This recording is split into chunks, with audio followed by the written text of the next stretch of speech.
Bueno, buenas tardes ya, porque lo cabal hubiera sido que todos hubiéramos comido ya.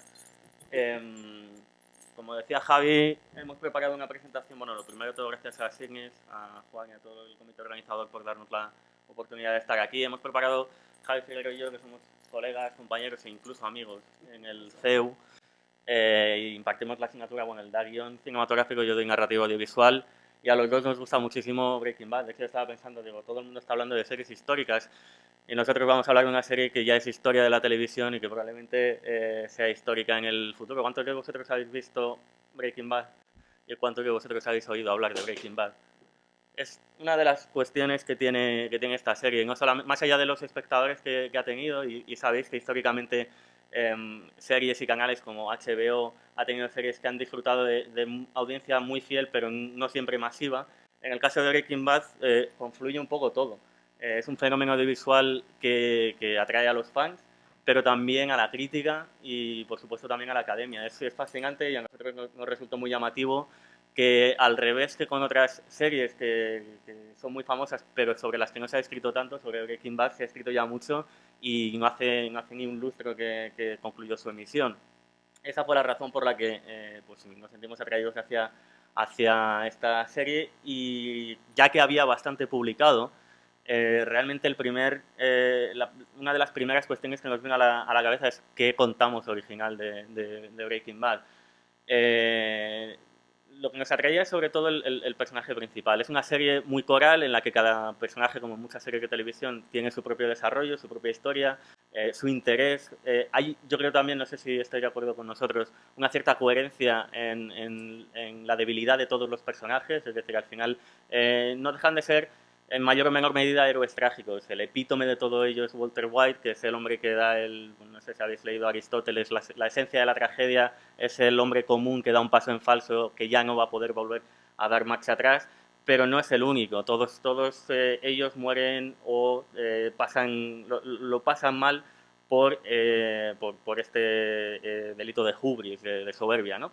Lo más llamativo, y hay muchas cosas en Breaking Bad, es que alguien en principio tan inocuo, tan común, tan héroe trágico como Walter White, que es un profesor de secundaria, cuando uno recapitula al final de la serie empieza a contar asesinatos en los que ha intervenido directamente, indirectamente, y nos salían más de 30. Bueno, mis profesores de química normalmente no eran tan violentos, aunque los tuviéramos por tal. El arco de transformación del personaje es lo fascinante. Es decir, empezamos con un tipo, el fotograma de la izquierda es del primer capítulo, que probablemente muchos de los que incluso no hayáis acabado viendo la serie, si habéis visto ese capítulo, el que no sé si recordáis que bueno, el personaje se presenta como alguien que sabemos que no se ha realizado profesionalmente. Vemos que tiene un diploma en la habitación de un premio de física, pero vive en una casa en la que pues parece que no es la de un triunfador.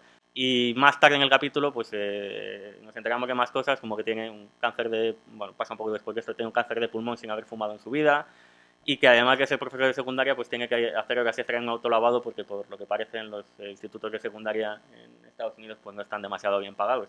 Y en este momento, no sé si os acordáis de quién era el coche.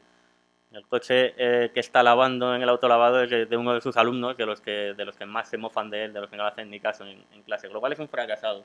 Y este otro fotograma es prácticamente no, creo que es de la de la cuarta temporada, en la que la mujer de Walter le dice cuánto dinero es suficiente. Pero realmente es un triunfador, es un tipo que ha empezado lavando el coche de su alumno más díscolo y que acaba teniendo un trastero lleno de dinero, acaba alquilando un trastero lleno de dinero, es un motivo por el que a mí no me importaría alquilar un trastero. Y eso tiene unas implicaciones éticas. El teleologismo, si el fin justifica los medios, empiezan a brotar muchas cuestiones morales, éticas, que pues, tanto a Javi como a mí nos apasionan. Y la pregunta que emerge entre todo este cúmulo de interrogantes es si estamos presentando a un personaje que es esencialmente teleologista, que considera que el fin justifica los medios, que se va implicando cada vez en acciones más oscuras. el hecho de que sea el protagonista de la serie no implica, en cierto modo, respaldar estos comportamientos, porque yo he estado en congresos en los que gente también hablaba sobre Breaking Bad y acusaba encendidamente a Vince Gilligan, al creador de la serie, es decir, es que estamos recreando arquetipos que la sociedad no merece seguir. Esto no es nuevo. No sé si habéis visto alguna de esas dos películas de ahí abajo. Scarface, Scarface, la de 1932, ¿no? La que hizo Brian De Palma en los 80. Y la de la izquierda, según, no, la de la derecha, según miráis, es Perdición.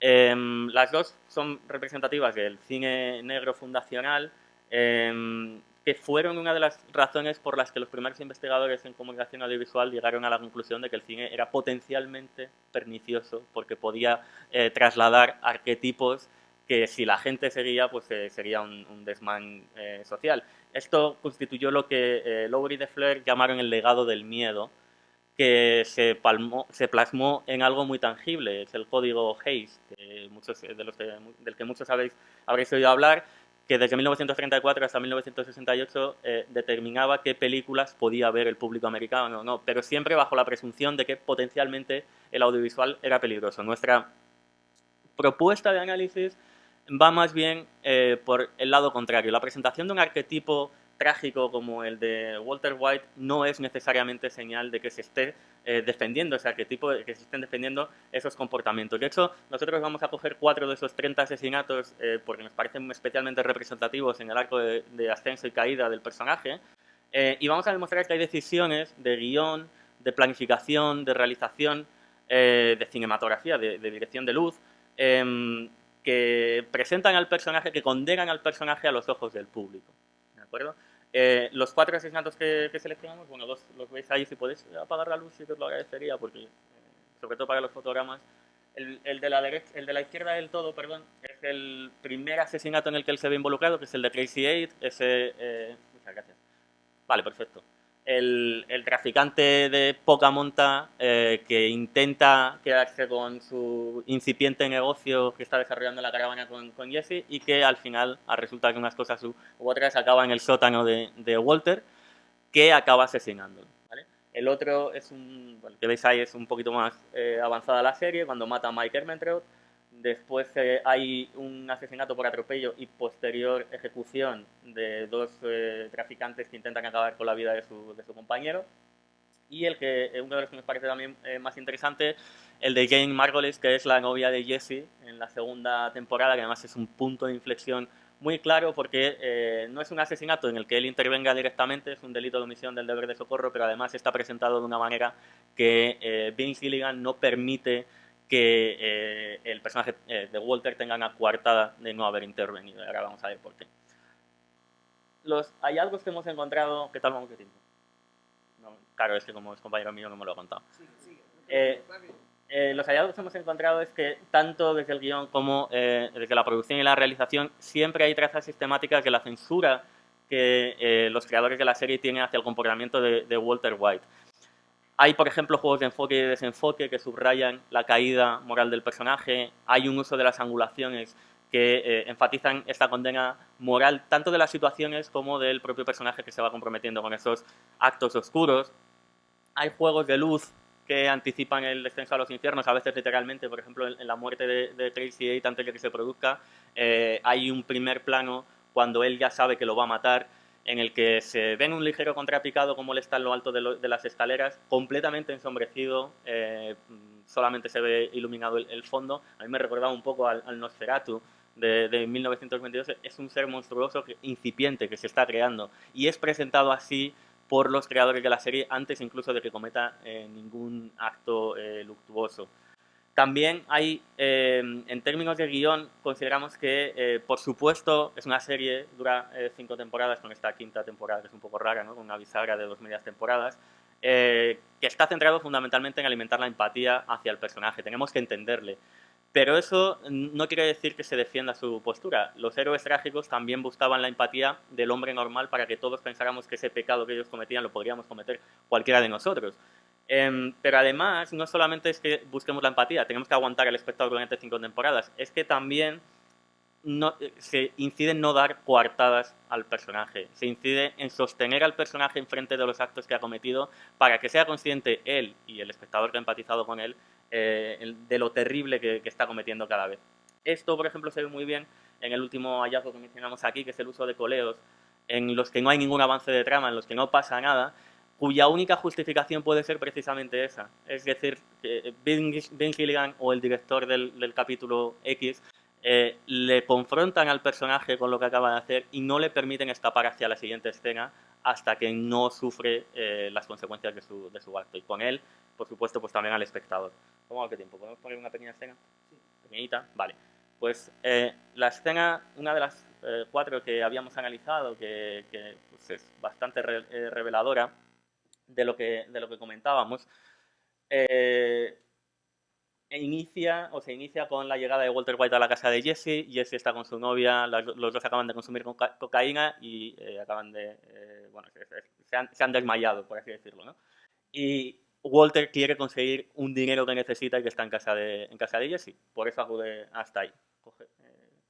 Tomamos ahí y luego os cuento un par de cosillas.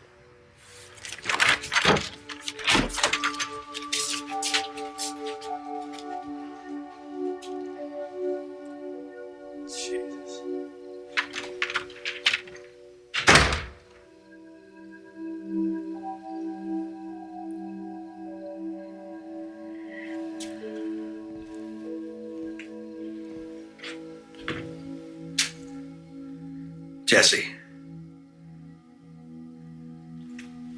No está subtitulado, pero apenas habla.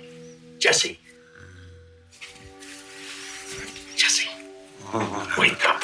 Jesse. Vale, vamos a pararlo como los malos analistas. En lugar de dejaros disfrutar de la escena, lo voy parando porque ahí se ha producido algo fundamental. No sé si os habéis fijado. ¿Os acordáis de la escena? ¿Qué es lo que sucede al final? Me encantan los spoilers. ¿Alguien hace el spoiler por mí? Bueno, ya lo hemos dicho, ¿no? Se muere Jane. ¿Cómo se muere? Se muere ahogada en su propio vómito. Se muere ahogada en su propio vómito por la posición. Este comienzo de la escena denota que Gilligan no le quiere dar a Walter White la coartada de que no ha intervenido y de que hubiera pasado lo mismo si él no hubiera estado allí. No hubiera pasado lo mismo, ella no se hubiera muerto ahogada, con lo cual, aunque él no lo sepa, lo único que le hace que no ayude a una persona que está a punto de morir es su propia ambición. Él ve que nadie se va a enterar de que él ha estado allí, él piensa que no es culpable de su muerte y para él va a suponer el fin de un problema, lo cual supone un paso más en su descenso a los infiernos. Pero Vince Gilligan no le exime de lo que acaba de hacer.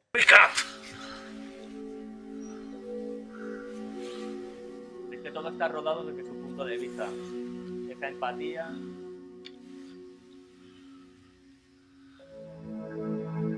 Vamos a saltar un poquito más adelante, ahí se da cuenta de lo que acaba de pasar, de por qué no responde. Ella empieza a ahogarse. ¿Qué hacemos? Hay un contraste de juegos de focos súper interesante.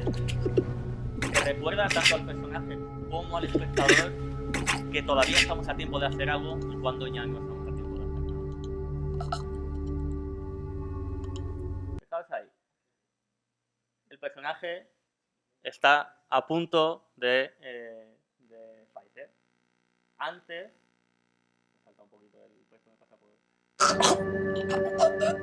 un plano hermano en el que Walter White sí está enfocado y la que está desenfocada es ella. ¿Por qué? Porque el que puede entrar en acción es Walter. Es un recordatorio a través de un juego de focos de que todavía está a tiempo de no cometer ese acto y de no convertirse en ese héroe trágico. Es además una angulación aberrada para incidir en lo terrible del momento.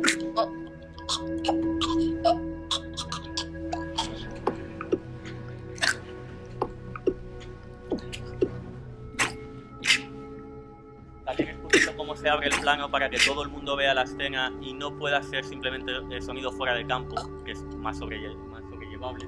Y ese segundo plano hermanado, en el que ella ya está completamente enfocada porque ya no hay absolutamente nada que se pueda hacer.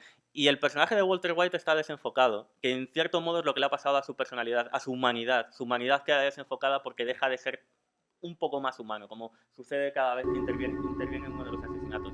Pero lo más curioso y lo más chulo para mí de esta escena es todo esto que viene detrás. Aquí no pasa nada, absolutamente nada, y es un poleo de aproximadamente 20 segundos en los que además Bryan Cranston habla sobre este momento y cómo se inspiró para hacerlo en varios vídeos en YouTube, así que podéis verlo si queréis.